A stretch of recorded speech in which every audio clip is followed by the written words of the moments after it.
They say the crown is heavy, but what happens when the weight of secrets becomes too much, even for a queen? For decades, Queen Camilla sat quietly beside King Charles III. Once the most controversial woman in Britain, she had clawed her way from mistress to monarch, weathering public backlash and family fracture. But now, she's gone. Not just out of favor, not just out of sight.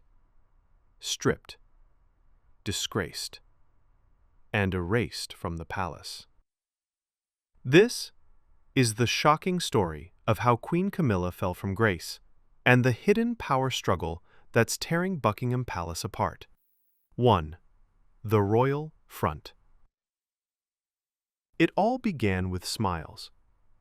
Just weeks before the scandal broke, Queen Camilla was seen at the Royal Ascot, laughing alongside Charles and shaking hands with foreign dignitaries.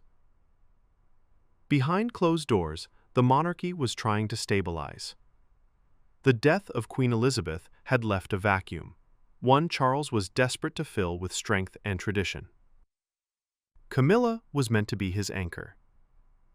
His queen consort had slowly gained public acceptance. She stood by him through scandals, funerals, and coronations.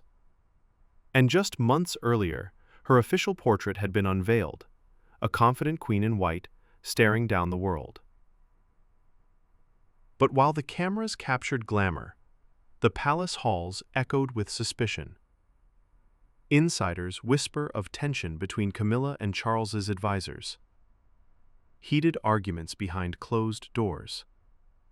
Cancelled appearances. Memos redacted. Something was shifting. 2. The file. Then came the envelope. No markings, no postage. Just an unassuming manila folder left in the king's private study. Inside were documents, photos, and one chilling voice recording. What exactly was in that file remains locked in royal secrecy, but multiple palace staff confirmed the king's mood changed overnight. Charles, usually mild and diplomatic, was said to be ashen. One aide claims he didn't speak for hours. Another said he wept. The contents, they say, implicated Camilla in an undisclosed alliance with a powerful group tied to offshore funds and anti-monarchy lobbying. The theory? She wasn't just using her role to support Charles, she was allegedly building her own shadow influence. But the worst part? A letter addressed to Prince William, written in Camilla's own hand. A letter that questioned Charles's fitness to rule. The confrontation came days later. The king summoned Camilla to Balmoral, where most of the royal family had gathered. What was said inside that drawing room is unknown, but staff reported raised voices.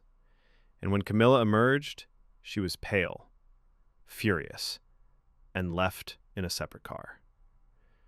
By morning, every trace of her presence at the estate was gone.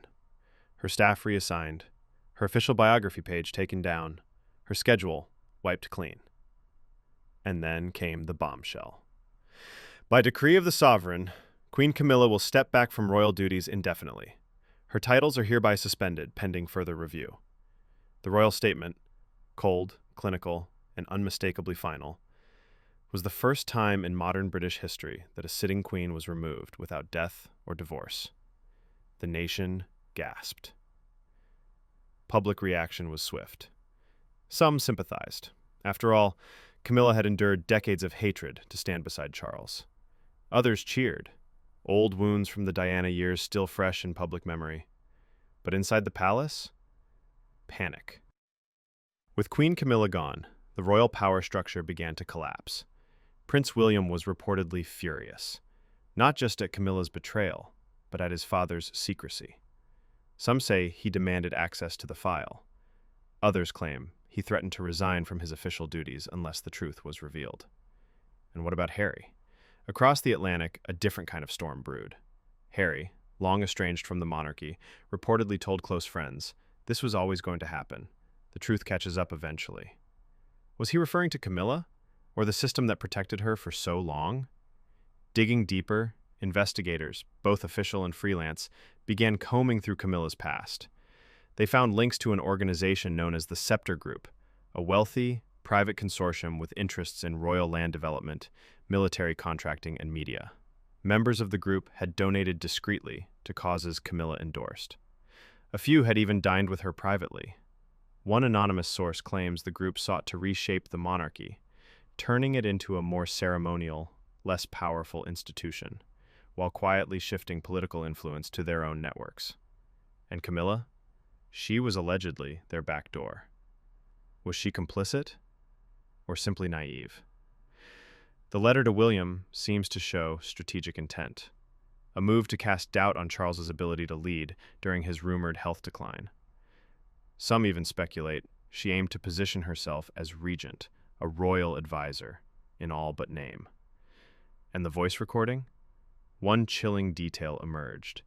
It allegedly captured Camilla speaking to a Scepter Group liaison, discussing next steps if Charles were to step down. That, insiders say, was the nail in the coffin. Days later, King Charles appeared on national television, wearing black, no royal fanfare, no flags. His voice trembled. "I speak to you today with feelings of profound sorrow. Decisions have been made that no man, no monarch wishes to make, but duty requires clarity, and the crown must remain unclouded." He did not name Camilla. But the meaning was clear. As of now, Camilla is living in a private estate in the countryside, heavily guarded, completely silent. No interviews, no statements, no appearances. One source close to her says she is broken but defiant. Royal watchers are split. Some believe she'll reemerge with a tell-all memoir. Others say she's finished, that history will bury her behind palace walls. And what of Charles? He continues his reign, alone, visibly thinner, quieter.